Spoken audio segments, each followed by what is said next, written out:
Creo que está lleno. Antes se conocía más con este nombre, ¿no? Enfermedad de membrana diática. Ahora más hablamos de este CDR. Pero este CDR relacionado más a la prematuridad, ¿sí? Al problema que tiene el prematuro por la inmadurez del pulmón. Vamos a tocar dos temas hoy. Uno es este y en la segunda obra, taquipnia transitoria recién nacida. Si bien es cierto, nosotros podemos hablar de como síndrome y dificultad respiratoria, y el hecho de que tengan signos visibles de dificultad, que pueden ser producidos por múltiples patologías, una de ellas es esto. Cuando hablamos del síndrome de distrés respiratorio de recién nacido, específicamente estamos hablando de membrana diática. Un poco recuerdo de lo que es la embriología pulmonar. El esbozo pulmonar sale si nos acordamos un poquito de embriología y por qué hemos estudiado el curso de embriología es para conocer todo esto, cómo se forma, qué problemas puede tener. Esto deriva del intestino anterior, ¿sí? Más o menos a las 26, 28, a las 4 semanas. Y va desarrollando poco a poco. A las de 5 a 16 semanas ya va formando una pseudoglándula. A las 16, 24 semanas ya hay catalículos.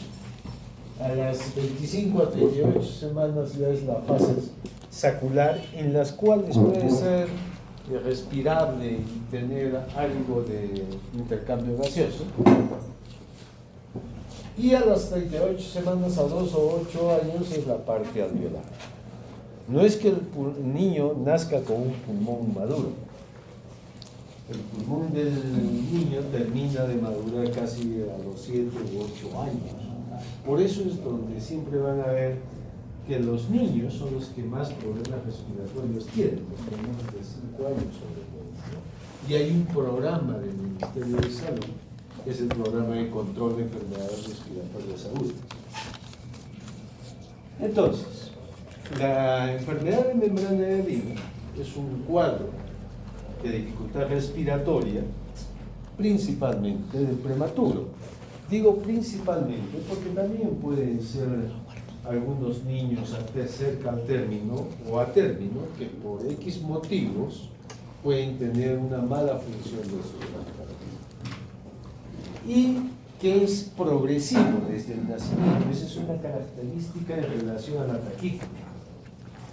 La taquipnia es un proceso de alteración en la reabsorción del líquido pulmonar. Por lo tanto, desde el nacimiento es inalterable. En cambio, este distrés respiratorio es progresivo, ¿no? Nace el bebé y conforme avanzan las horas va empeorando. ¿Por qué? Porque la falta de surfactante o el consumo de surfactante va a hacer que los alvéolos se estén colapsando. Y se colapsan y se colapsan. Y tiene un pico entre las 24 o 48 a 72 horas, ¿no? Después del cual, más bien ya en el organismo, si es que no se complica más el cuadro, pues comienza a producir su propio surfactante y otra vez a abrir el sangre, ¿no? Entonces, este déficit de surfactante va a tener una serie de complicaciones por el colapso o atelectasia pulmonar. Si no hay intercambio gaseoso, va a haber hipoxemia, hipercapnia, acidosis, ¿no? Y al haber esto, ¿qué pasa con los vasos pulmonares? Se contraen. Va a haber una vasoconstricción pulmonar, lo que da origen a una hipertensión pulmonar vascular, ¿no?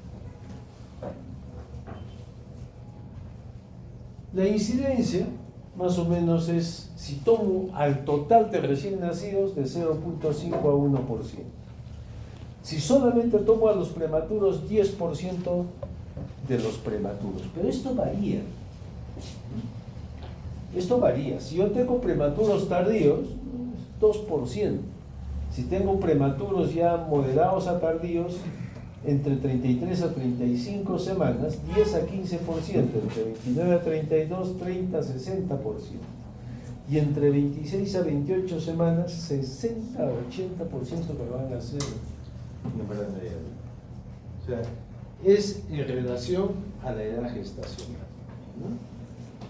¿Qué es lo que ha pasado en los últimos años? ¿Se acuerdan de la primera clase cuando nos hablé de la historia de la hormona? En los años 80 hubo ya la identificación del surfactante exógeno para comercializarlo y para administrarlo. Entonces, en muchos países que tenían acceso a este surfactante comenzó a bajar. En nuestro país igual, pero algunos hospitales. Nosotros empezamos en los años 90, principios de los 90, a utilizar surfactante, pero en los hospitales grandes de salud. ¿Sí? Cada frasquito actualmente cuesta 800 o 900 soles. Eso lo asume el CIS. Hace 20 años no había eso. Así que si alguien quería tratar a su niño prematuro, tenía que hacer el gasto. Y muchas veces no solamente es una dosis, 2 o 3 dosis. Entonces hace 20 años era imposible que la mayoría de gente tenga eso. Entonces, ¿qué ha mejorado esto? El seguro de salud. ¿Cierto? Fíjense la enfermedad de membrana de Alino en los años 70, ¿no? Como causa básica de mortalidad neonatal, 29% por membrana de Alino, de todos los neonatos. ¿Qué pasó en los 80? Mejoró un poco por la ventilación, por el uso de ayudas a 21%. Pero a partir de ahí, a fines de los 80, comienzos de los 90, donde nosotros estuvimos en el hospital de Gariati, como les digo, se comenzó a utilizar surfactante y eso ayudó a que disminuya la incidencia de mortalidad por membrana de Alino. Actualmente, para el 2017, estamos en el 3%, ¿no? O sea, ha bajado bastante, pero no solamente es el surfactante para evitar la membrana, ¿no? ¿Cuál es lo principal? Prenatal. Maduración. O sea, tenemos una acción, corticoides prenatales. El surfactante ha quedado como que un poco relegado, ¿no? ¿Por qué? Porque siempre ponemos corticoides prenatales para inducir maduración. Segundo, CIPAP. Apenas nace, tener un CIPAP ahí para que los alveolos no se estén colapsando. Es segunda acción al momento del parto. Prenatal, corticoides. Al momento después del parto, CIPAP.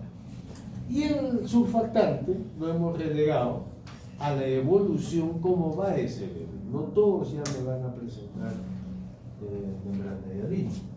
Entonces, ver la necesidad de oxígeno. Si comienza a aumentar la necesidad de oxígeno y hago un control radiológico, pues tenemos que ponerle surfactante. El surfactante, solamente para el recuerdo, esto, ¿se acuerdan? Lo hemos revisado cuando hemos visto adaptación respiratoria. El surfactante está compuesto de un 90% de lípidos y un 10% de proteínas, ¿no? La más importante de repente es la proteína SPA, que es una proteína hidrofílica, que es la que actúa sobre la superficie del alveolo, ¿no? Es el que actúa a nivel tensioactivo para mantener el alveolo interno.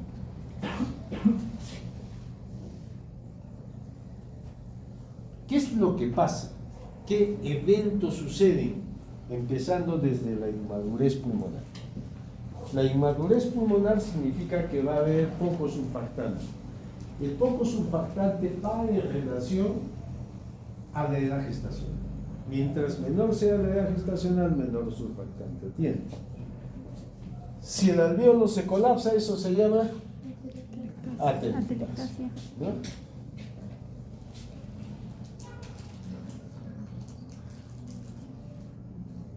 Entonces, esto es lo principal, la atelectasia, el colapso alveolar. Al haber eso, no va a haber intercambio gaseoso, ¿no?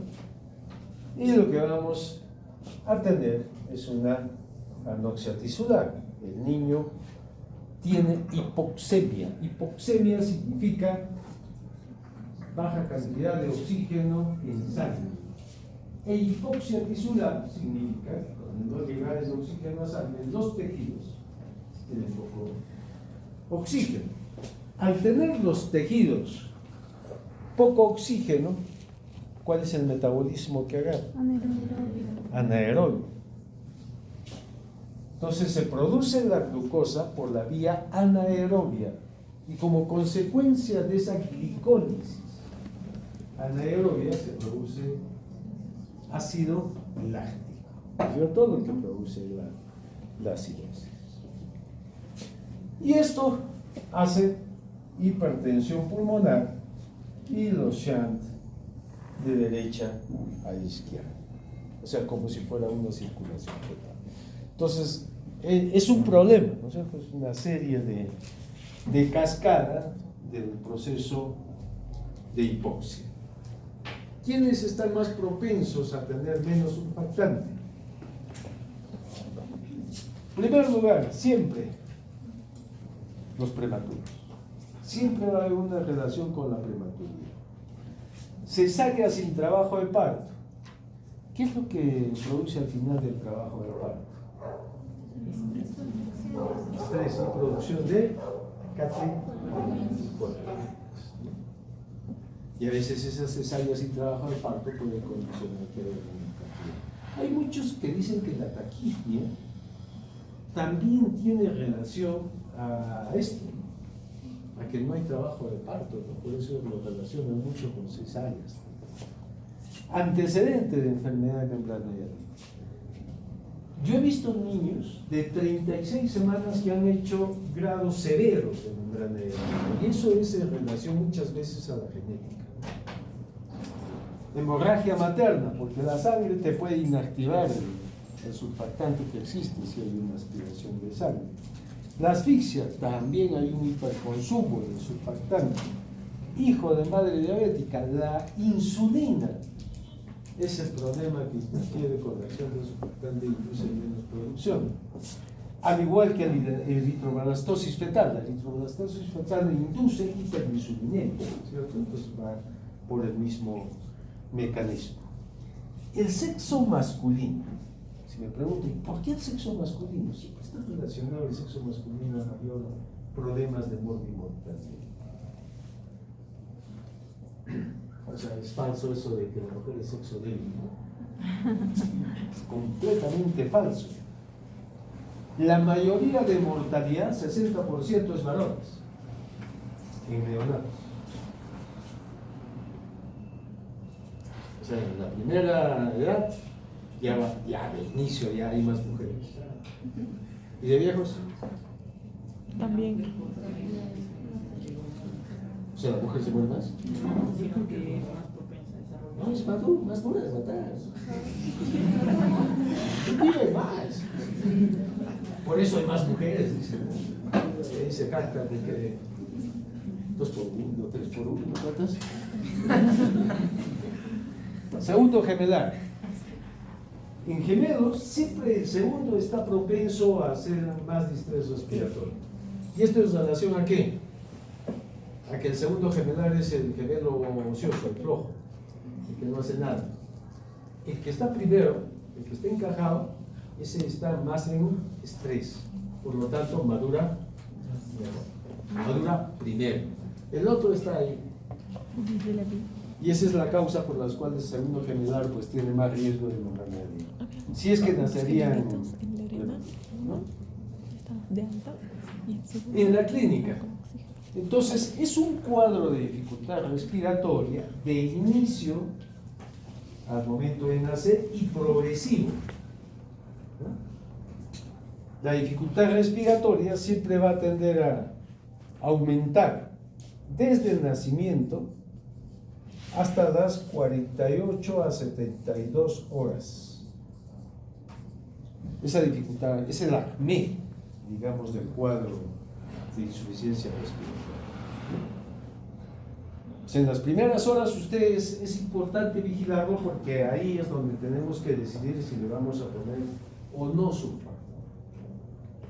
El surfactante, después les voy a mencionar, se pone para que tenga mejor acción si es que hay hipoxia en las primeras 2 horas de vida.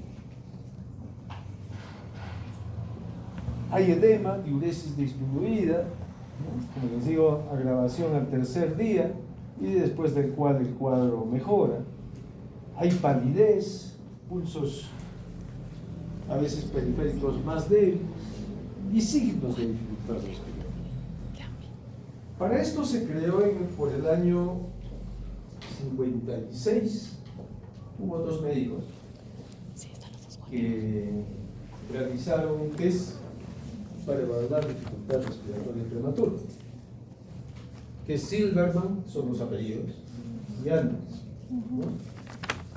Hicieron este test para ver la gravedad. Identificaron 5 parámetros, ¿no? Pero el distrés respiratorio son de varios parámetros. No solamente el hecho, lo más clásico es esto, ¿no? La retracción sifoidea y el tiraje intercostal. El desbalance, ¿no? El aleteo nasal, el quejido, en este caso no se escucha, pero hay polifia, un mayor requerimiento de oxígeno, disminución del murmullo vesicular, disminución del diámetro anteroposterior, porque no hay movimiento, ¿no? O sea, no hay esto, no hay amplexación del tórax. Por lo tanto, la capacidad pulmonar, la compliance pulmonar está disminuida, ¿no? Aleteo nasal, gruñidos, retracciones, tirajes, cianosis y una serie de ruidos estertores que se puede escuchar. De acuerdo a esto, ustedes a veces le dan un puntaje de acuerdo al signo, ¿no? Que es de 0, 1 y 2. Entonces acá lo tienen, que es el test de Silverman-Anders. Se ven los movimientos tóraco-abdominales, el tiraje intercostal, retracción sifoidea, aleteo nasal y el quejido. Si hay la ausencia, se pone el 0. Este es un test a la inversa del Apgar, ¿no? O sea, el puntaje ideal es 0. Y el peor puntaje será 10. Cuando es leve o moderado le ponen 1 y cuando es grave, severo le ponen 2. Y de acuerdo a eso ustedes clasifican el grado de dificultad respiratoria que tiene el niño. 0, pues no hay dificultad respiratoria, sería lo ideal, es lo que tiene el 90% de niños. De 1 a 3, leve. Que está bien, no necesita mayormente, hay que ver la saturación de oxígeno, si necesita oxígeno o no, si necesita le pueden poner oxígeno libre. Si es de 4 a 6, es moderado, es grave, probablemente estos son los niños que necesitan CPAP nasal, o sea, presión continua en las vías aéreas, por cándulas binasales, ¿no? Y de 7 a 10 ya sería severa, ¿no? Esos son casos que tendrían que hacer para que oxigene bien, intubar y ventilación a presión positiva, o ventilación mecánica en un hospital. Entonces, de acuerdo a esto, evaluamos solamente el grado de dificultad respiratoria. La radiografía es uno de los exámenes de apoyo básicos para confirmar mi sospecha de membrana hialina. Y de acuerdo a los hallazgos que nosotros tengamos, ahí vamos a clasificar. En el grado 1, lo que vamos a encontrar, una imagen retículo granular. ¿no? Son como unos puntitos, pero muy leve, ¿no? Todavía se ve el aire, medio negrito se ve. Hay algo de unas rayitas por ahí, que es el broncograma aéreo, pero en general está conservada la transparencia o la radiolucencia pulmonar. En el grado 2 es el clásico que en el libro les dicen vidrio esmerilado. Este reticulado, esta imagen reticulada ya es más extensa. Hay ya el broncograma aéreo, unas rayitas que se quedan ahí, unos negritos que se quedan ahí, que es el aire que está atrapado en los bronquios, ¿no? Y en los bronquiolos primarios. Y si se dan cuenta, algo se borra la silueta cardíaca, ¿no? Alguito se borra la silueta. El grado 3 ya es un poquito más intenso, ¿no? En las cuales esa imagen reticular que en el otro lo miraban como de vidrio esmerilado, como lo ponen, como que se pierde. Ya hay poco parénquima, se ve poco radiolucencia. El broncograma es más visible, que son esas rayitas negras que están ahí, que es el aire atrapado en los bronquios, no pueden pasar a los alvéolos y se encuentran ahí, ¿no? Y acá los límites de la silueta cardíaca ya está bastante borrada, ¿no? Algo puede distinguirse, pero ya está bastante. Y miren el grado 4, que es el severo, ¿no? Todo se ve blanco, no hay silueta cardíaca. Y fíjense, lo único que hay es acá el broncograma. Miren esas rayas, ¿sí? Esas rayas negras, ese es el broncograma, ¿no? Ya no pasa más el aire, más allá.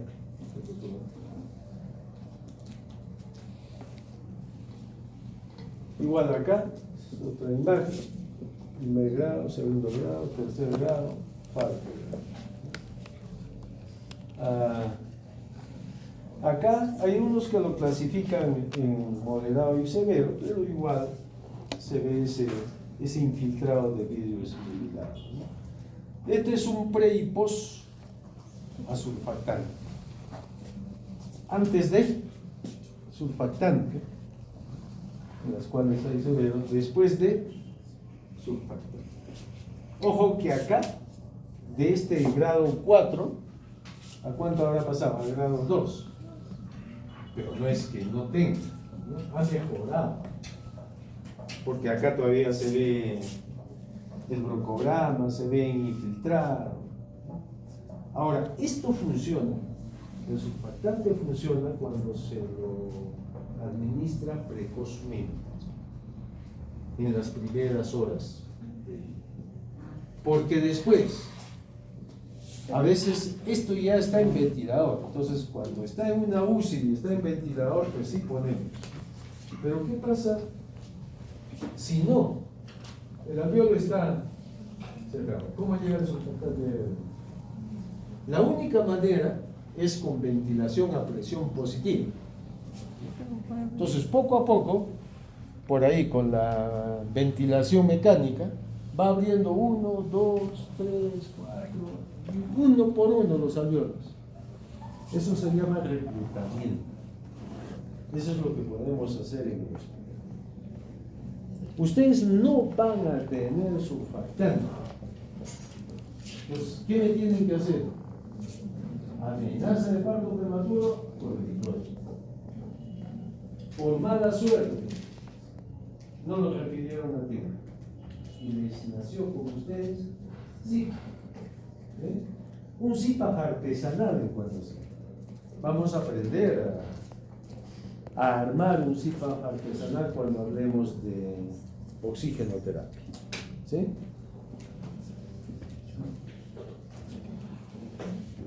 ¿Qué tenemos como laboratorio?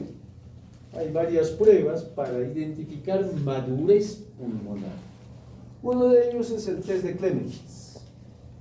Pero para esto, el test de Clemens, el índice de acetilesfingomielina y la determinación del fosfatidilglicerol, ¿qué necesita? hacer una amniocentesis. Y ese es un procedimiento riesgoso, ¿no es cierto?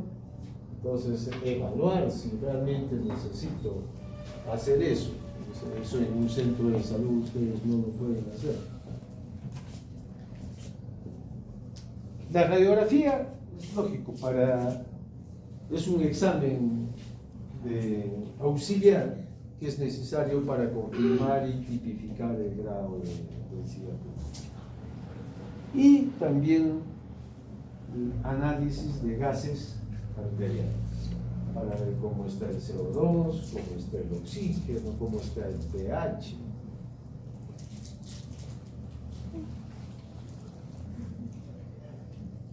¿Qué es lo que vemos anatomopatológicamente?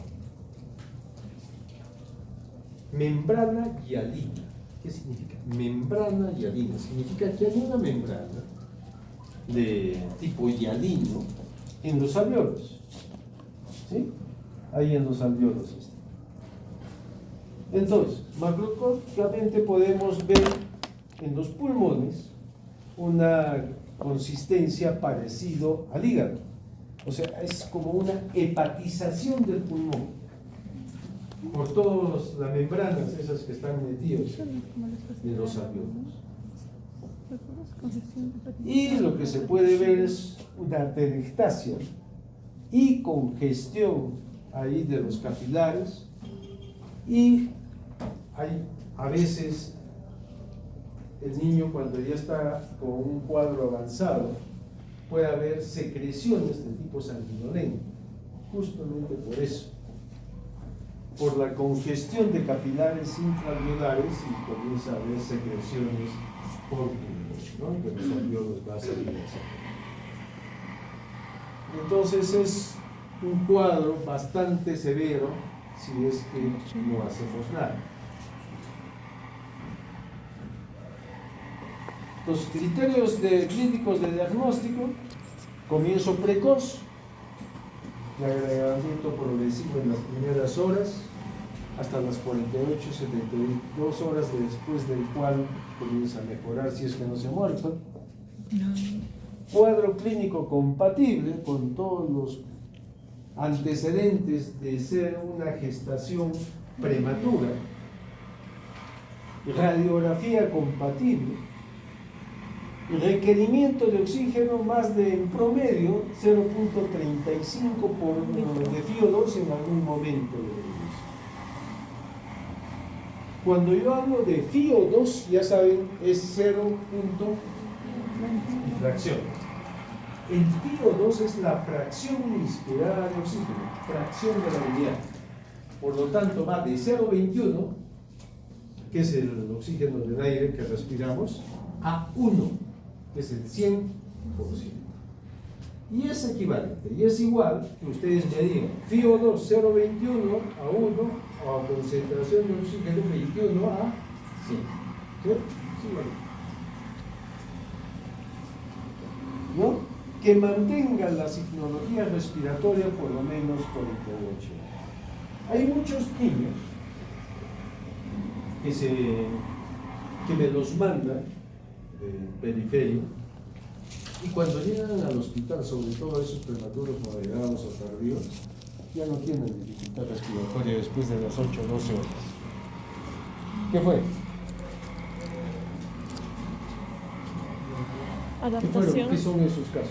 Porque también hay de niños enfermos, pero más común en prematuros moderados o tardíos. Trastornos de adaptación respiratoria. Eso tampoco, si ustedes no tienen mucha ayuda, saber. Pero tenemos que diferenciar cuando es un trastorno de adaptación respiratoria. Y vamos a ver las dos, ¿sí? Si no hay una adaptación pulmonar adecuada, ¿no? Generalmente las cantidades de oxígeno que necesita una mala adaptación respiratoria no son muchos, y es cuadros leves en relación a la membrana hialina. ¿Sí? Puede durarte de 0 a 6 horas. Entonces yo prefiero a veces que los mantenga con oxígeno y observen, ¿no?, cómo van las primeras 6 horas, que es el proceso de adaptación. Siempre los dos va a ser desde el nacimiento. La membrana hialina pues va a tener un cuadro de tipo progresivo. En la adaptación no, va a ser igual y más bien va a tender a mejorar con las horas. En la radiografía, ¿qué es lo que pueden ver? Todo lo que hemos visto, que hay infiltrado granular, van a ver un broncograma aéreo, pueden haber incluso zonas más extensas de atelectasias. En cambio, en una mala adaptación pulmonar va a haber un aumento del volumen pulmonar, condensaciones y un poco de líquido en cisuras por la falta de reabsorción de líquido, ¿no? Ahora, cuando este proceso, una mala adaptación, dura más tiempo, más de 24 horas, ahí estamos hablando de taquipnea transitoria de OCMS.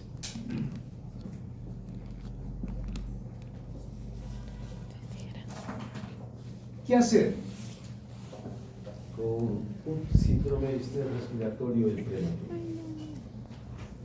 ¿Qué van a hacer ustedes? Primero lo que lo tienen que reportar. Sí o sí, todo se refiere. Entonces se tiene que hospitalizar en una UCI neonatal. Manténganme la temperatura neutral, ya saben qué es la temperatura neutral, es aquella temperatura ambiental necesaria para que el consumo metabólico de ese niño sea mínimo. Oxigenación para saturación entre 90 a 95% de inicio. Mantener equilibrio hemodinámico. No hay que dar muchos volúmenes, porque acá sí tenemos un riesgo con los volúmenes. Tratamos pacientes, no enfermedades. No sé si me entienden. No todas las enfermedades se van a manifestar igual en todos los pacientes.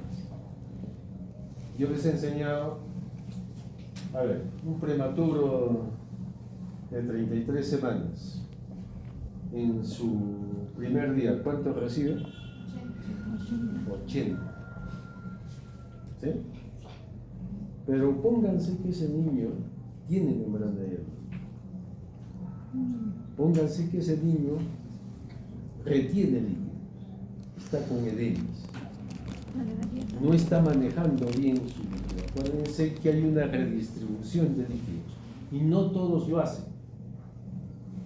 Si no hay una redistribución de líquidos, ¿no?, del extracelular, pues vamos a tener problemas que si yo le doy 80 o de repente 90 al segundo día sin ver un balance adecuado, lo que me van a producir es un aumento de volumen y el riesgo de una hemorragia cerebral. Eso es lo que podemos producir. Por eso el médico es el pensante. Por eso el médico es el que actúa de acuerdo a conocimiento, de acuerdo a algo. ¿Por qué hago eso? No hagan nada que han visto hacer. ¿Sí? No repitan lo mismo que miran hacia otros médicos. Evalúen el paciente. Cada paciente es individual. Pueden tomarle, si es que habría en el centro de salud, rayos X, gases, glicemia, hemocultivo, y hay que referirlo, ¿no?, si estamos en servicios periféricos. Entonces, ¿se pixeló? Sí. Prenatal.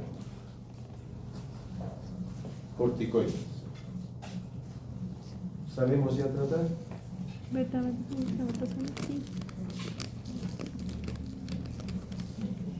¿Cuál es el esquema? Betametasona o dexametasona. Beta-metasona o dexa. Metasona. Se prefiere la Metasona. metasona porque tiene menos efectos colaterales. Y la acción es casi la misma, el dexametasona, pero tiene menos efectos colaterales por el corticoide. Ahora, acá hay una discusión. La academia, la ACOP recomienda hasta las 36 semanas, 6 días. Oh, o sea, La Organización Mundial de la Salud recomienda 33 semanas, 6 días. O sea, las 24.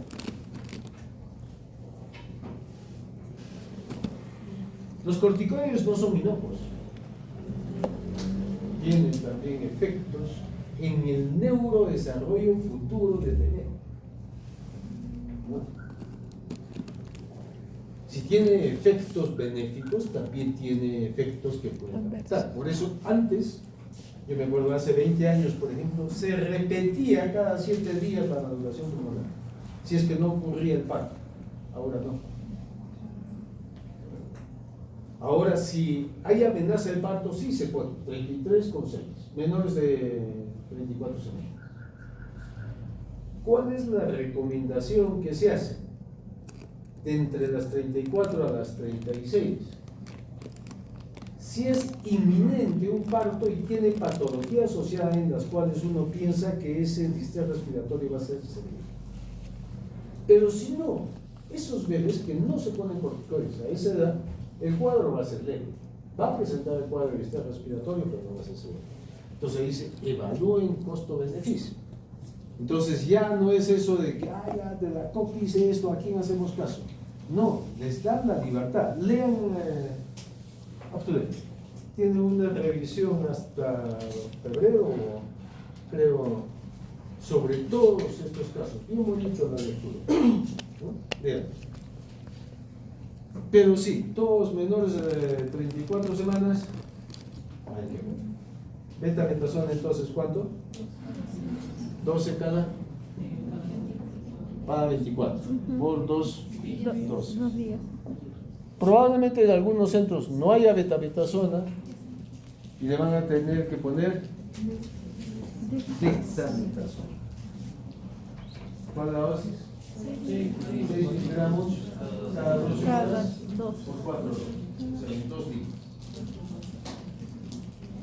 Por lo menos debería ser 24 horas antes de producido para que tenga algún efecto. Entonces, eso es lo que decía acá. No, lo que hacíamos con corticoides. Prepararse al momento del parto para reanimar, porque estamos hablando de prematuros. Y en el aspecto, después del nacimiento, tenemos el surfactante. ¿A quiénes vamos a administrar surfactante?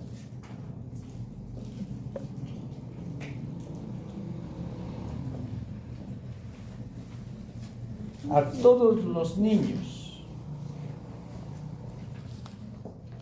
que necesiten más allá del 40%, algunos dicen 30-40% de oxígeno, para mantener una saturación entre 90 y 95%.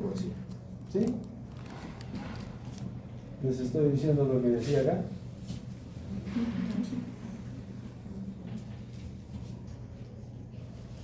Entonces, yo tengo dos, y léanlo igual.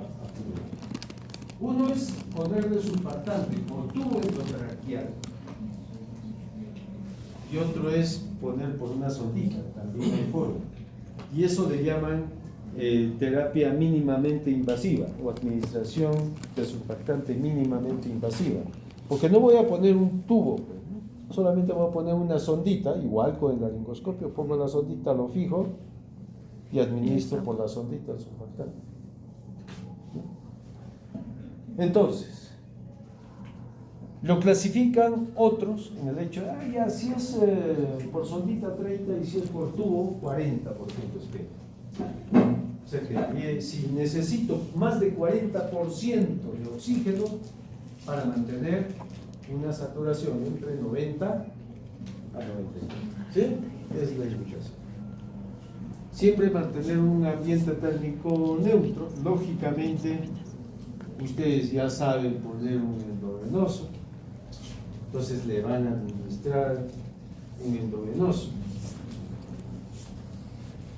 Manejo respiratorio, y ahí va a depender de qué es lo que tiene para darle oxígeno a flujo libre, sea por una cánula binasal, por una máscara inhalatoria o por un casco cefálico o oxígeno. Lo ideal sería que me lo refieran en un CPAP nasal a presión con unos 6 centímetros de agua en promedio.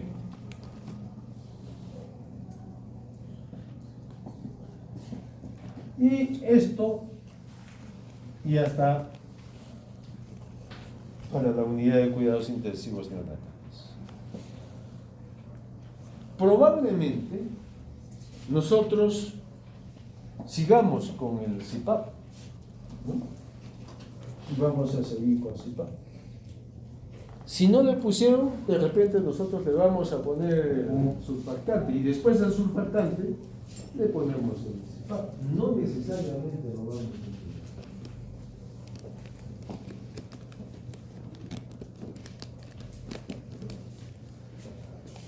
Siempre oxígeno, temperatura y dextrosa. La referencia, eso es bien, una indicación.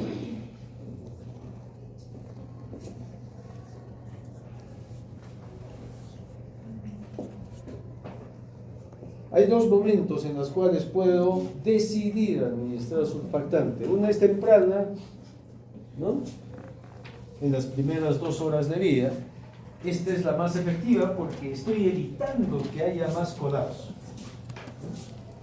Y otra es tardía, en las cuales lo administramos después de las 2 horas de vida. La temprana es más beneficiosa, ¿no? Impedimos que haya más atelectasias, impedimos que pase a ventilación mecánica, impedimos que haya riesgos de displasias broncopulmonar o neumotórax, ¿no? Fugas de aire. Entonces, mejor decir. Entonces, ¿dónde deben hacer? Preferentemente es en el laboratorio. En el hospital. En el hospital. ¿Qué deben hacer ustedes? La referencia debe estar aquí, ¿no? Intraútero debe ser la referencia ideal. Apenas tengan una amenaza de parto. Hay varios orígenes del surfactante. Nosotros el que usamos es este, que es de origen Bovino. bovino. Hay caprinos, hay porcinos. El que utilizamos, este es lo que tenemos y utilizamos hace ya 20 años este producto en el hospital. Al comienzo, como les dije, utilizábamos de donación y después ya cuando apareció el seguro social y ya había más plata en el Estado, pues nos compraron esto. La dosis es esto, 4 mililitros por kilo.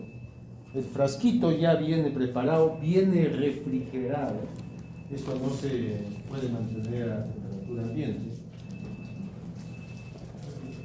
Solamente viene 8 mililitros.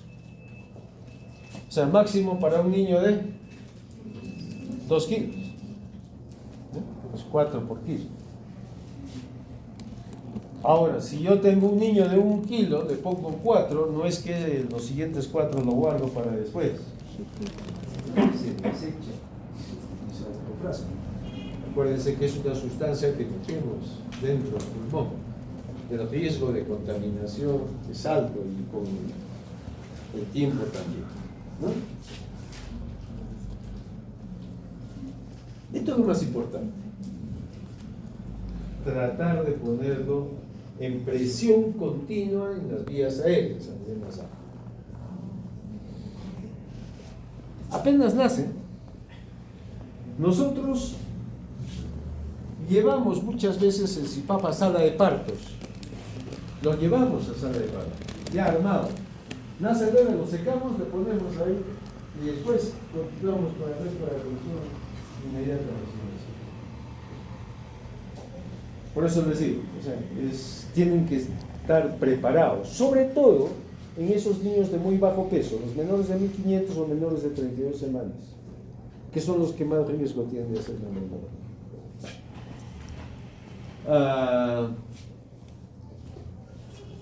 La idea es tratar de disminuir con CIPAP, se ahorra surfactante, o sea, es como que se prolonga su uso, es como que no se metaboliza muy rápido, ¿no? Es como que se mantiene, se preserva el poco surfactante que pueda tener.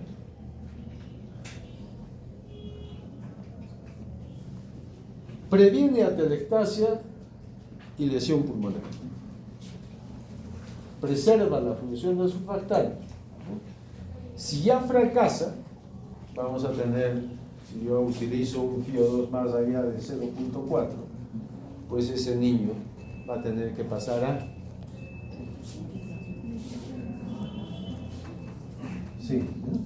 ventilación mecánica. Ahora, ¿qué harían ustedes? Si pueden intubar, intuban. Y requerirlo ventilando.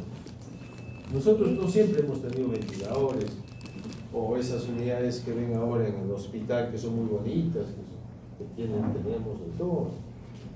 Antes del año 2000 no teníamos ni un ventilador. El 2000 o el 99 se compraba el primer ventilador mecánico neonatal en Cusco.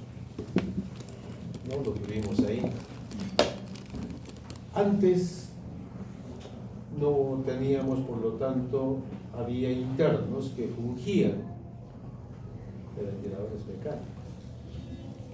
Y toda la noche. Se turnaba. 2 horas, como hacer esas guardias en el cuartel, ¿no? Cuido. En la guerra. ¿No lleva el cuartel? ¿Saben lo que es imaginaria? Pero en el penal. ¿Ah? En el penal es por todo. ¿En el penal? ¿Tú estás en el penal? Mi tía trabaja en el penal. Tu tía trabaja en el penal. En el penal.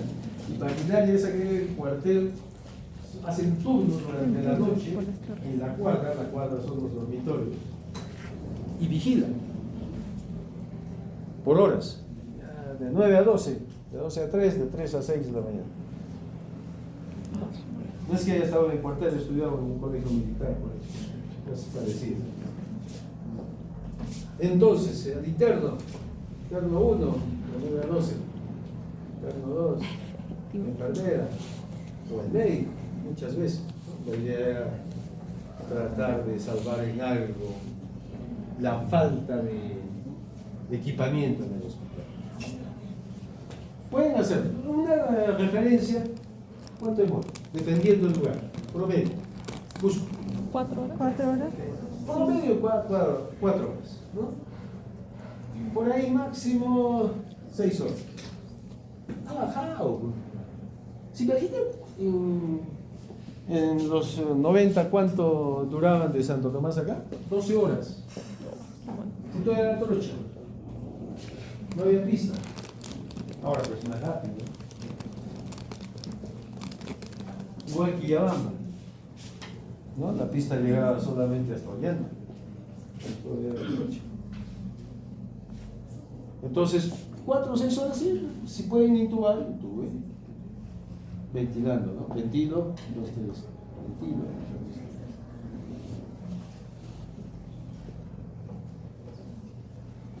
Entonces, siempre utilizar cánula binasal, ¿sí? De flujo continuo. Empiecen con una presión entre 5 a 7 centímetros de agua. ¿Promedio? 6. ¿No pasar de cuánto? 7. 8. ¿Qué pasa si pasan de 8? El riesgo de neumotórax es alto. La presión es como cuando ustedes saben, yo soplo una manguera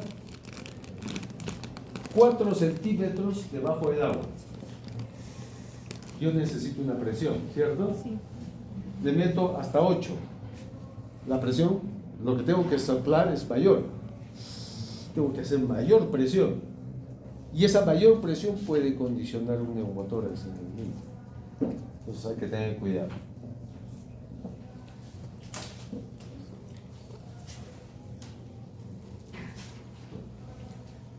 Y si no responde,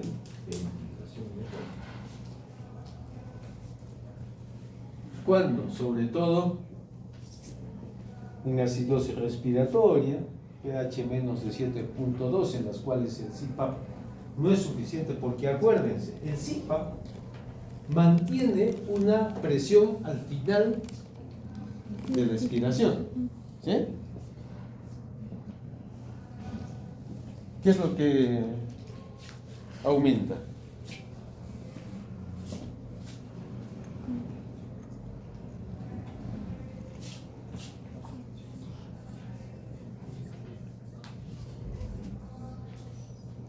¿Qué es el PEP? Vamos a ver un poquito de fisiología. Presión al final De la de la expiración, ¿no? Esto es lo que va a quedar en cada respiración, ¿sí? Es lo que queda.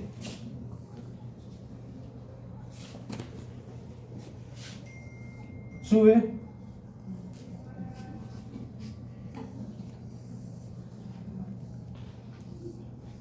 Y siempre va a quedar. O sea, siempre cuando inspiro, expiro, siempre hay un volumen, se llama volumen residual. Entonces el PEP mantiene ese volumen. Que si yo no lo mantengo, a la siguiente, Colapsa. como no hay la sustancia tensioactiva, ¿qué hace el alveolo? Colapsa, se cierra. Se colapsa.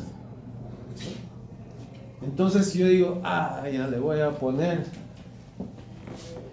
si este era 5, por ejemplo, yo le voy a poner 6. 6 centímetros de agua, ¿no? Y va ahí y hasta ahí no va a bajar. O sea, como que aumento el volumen residual para que el alveolo No colapse. no se colapse. La idea del CPAP es eso, ¿sí? Tratar de aumentar. Entonces ustedes me van a aumentar el volumen residual.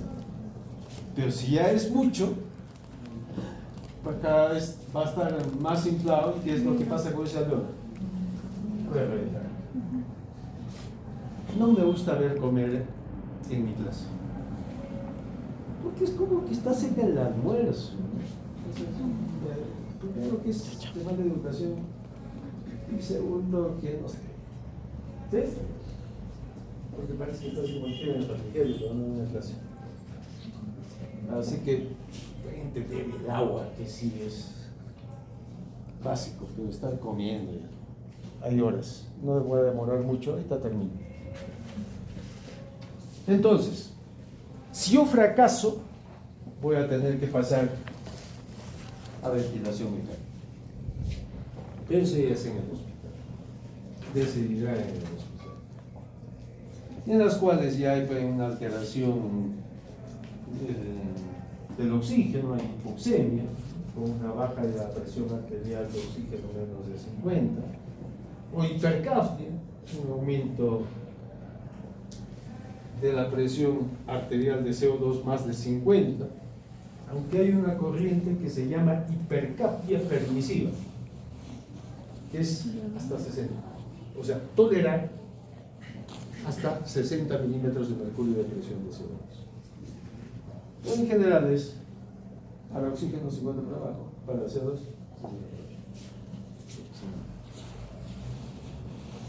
y con FIO2, que sí, pues ni con CPAP mantengo un FIO2 de 0,40, igual tengo que prosperar. tiene sus complicaciones. Fíjense, ¿qué hay acá? Esto que voy a poner acá. No, es un colapso, es un atleta. No, es... Acá está, ¿no es cierto? Fíjense, hay una línea ahí Ay, ya corto. que hay más radiolucente que el resto del negrito, ¿no es campo cierto? pulmonar. Ese es un neumotórax. Ah, no, motórax. Sí. ¿Sí? Sí. Ahora lo identifican ahí que le he quitado la línea. Entonces puede haber pues rupturas alveolares, puede haber infecciones porque es un niño que está sometido a procedimientos, puede haber ductus arterioso persistente por la hipertensión pulmonar que va a haber en los shunt de izquierda derecha. No entiendo. Puede haber una hemorragia intraventricular por que hay edema y retención de líquidos. Puede haber hipertensión pulmonar, displasia por broncopulmonar como secuela, ¿no? Por eso dice complicaciones crónicas. Son niños que a veces los tenemos con oxígeno 2 o 3 meses. Por eso la retinopatía. Las displasias broncopulmonares las podemos catalogar tal cual después de los 28 días de vida. Puede haber retinopatía del prematuro, para eso tenemos que hacer siempre controles con el oftalmólogo. O sea, el manejo en este caso ya es multidisciplinario. Y los vamos controlando cada 15 días hasta que esa retina madure. Porque el ojito del prematuro, la retina es inmadura. Por lo tanto, puede condicionar un problema de tipo de ceguera, de diferentes grados. ¿Ok?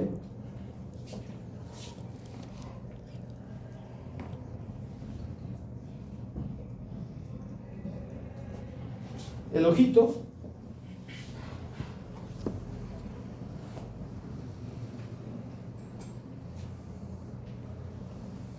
en porte sagital, ¿sí? Los vasos aquellos van así. Esto es el ojo.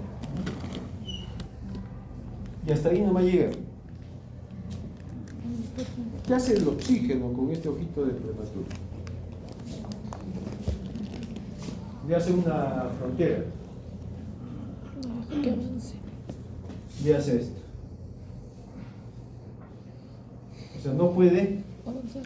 avanzar ese crecimiento, esa formación de nuevos vasos. Por lo tanto, ese niño va a ser cieguito. ¿Sí? Cuando identifica retinopatía, el oftalmólogo tiene que hacer un tratamiento, sea medicamentoso con una ampolla intramuscular o con un rayos láser, para destruir esto. O sea, lo destruyes. Entonces, ¿qué hacen los vasitos? Avanza. Siguen. Ay,